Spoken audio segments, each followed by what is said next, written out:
Hello and welcome back to another video on the Wrestle Debate and another edition of Rampage Out 10. And yeah, it's a big episode of Rampage today. We've got some proper big stars on the show. The Elite and yeah, Saraya, Swerve Strickland and Roosh ahead of his big match on Dynamite this week on the show. So yeah, let's take a look at everything that happened on the show. And we started things off with the Elite versus Firm for the Trios title. Nick and Cassidy began the match. Hardy and Omega Lacey squared off and had a nice exchange of counters for some of their signature moves. Hardy was setting up for a moonsault when Paige took out Omega for him.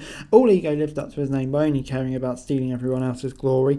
With this match, definitely had some double and triple team moments. It didn't devolve into chaos the way trios usually do in AEW. We actually saw people obeying the ref and making clean tags for the most part. The match started off relatively tame but increased in intensity as time went on. Cassidy came close to winning towards the end, but the BTE trigger ultimately put him away. This was a fun opener with some creative spots and storytelling. It might not be the most memorable trios match, but yeah, it's different. The crowd loved it, and yeah, I thought, to be honest, it was kind of to accommodate a match way as well. So yeah, on the whole, it gets a 7 out of 10. Good stuff from me. It was then time for Swerve Strickland versus Brian Pillman Jr. Swerve and Pillman had an energetic exchange to get things going. Both men were quick on their feet, but they still managed to make every move that good. Surprisingly, Pillman gained the upper hand as we went to a commercial. Swerve's associates tried to get their hands on him, but the former Varsity Bomb was too quick for them. However, Swerve's viciousness and experience allowed him to turn things around quickly. He began to pick apart Pillman's knee, and Parker Boudreaux helped him capitalise that by taking out Pillman's legs while the ref was distracted. This allowed Swerve to hit a double stomp finisher for the win. And yeah, but to be honest, it's probably one of Pillman's better matches. Yeah, it wasn't long, but both men did their stuff. And yeah, Dustin Rhodes saved Pillman from a post-match beatdown, so kind of building up a story there between Swerve and Rhodes even more after their interaction last few matches. And yeah, another match where Swerve got pit over, so no issues with it. 6 out of 10 from me. It was then time for Tony Storm and Saraya in action, and they were taking on the Renegade Twins. Despite Robin trying to put up a fight early on, Storm and Saraya dominated the match and ended up winning without giving up much offense.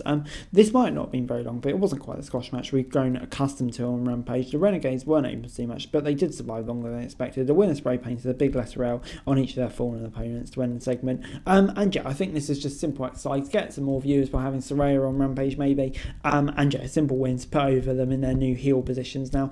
So it did the job, I suppose, even though I would like a bit more from it. So I'll give it a 6 out of 10. It was then time for Roosh versus Christopher Daniels in our main event. It felt evenly matched for the most part, so it took until the commercial break for either competitor to gain clear advantage. Daniels hit a beautiful suicide dive, but allowed interference from Preston Vance, allowing Roosh to take control. As soon as the former Dark Order member got involved, it started to go downhill a bit. They relied a little too much on outside interference, making the referee look a bit gullible. The Fallen Angel had a late match comeback after allowing Vance and Jose's attack, but he could only fight the numbers game for so long. Roosh blocked him out, best moonsault ever, with his knees and hit a running dropkick in the corner to score the win. This is a competitive match between two skilled performers. The antics took away from it, but you know, on the whole, I still enjoyed it. It was a fun main event, I would say, so it gets a 7 out of 10 from me. But yeah, I mean, kind of building Roosh up for the match on Dynamite. That's the point of it, and yeah, fair play. And overall, last week, Rampage gets a 7 out of 10. I'm going to give it. Yeah, I thought it was a decent episode of Rampage. Quite a lot of star power on the show. Kind of made it feel a bit more important. Some of the matches were really good. And yeah, on the whole, it did its job for the most part. So it gets a 7 out of 10 from me. Yeah, an enjoyable hour of wrestling on a Friday night. But anyway, guys, that's it for video. Thanks very much for watching. Remember to like, share, subscribe, loads of lots of comments down below. Follow this channel for daily wrestling news and subscribe to the channel. It's going to be greatly appreciated. Thanks very much for watching. Peace.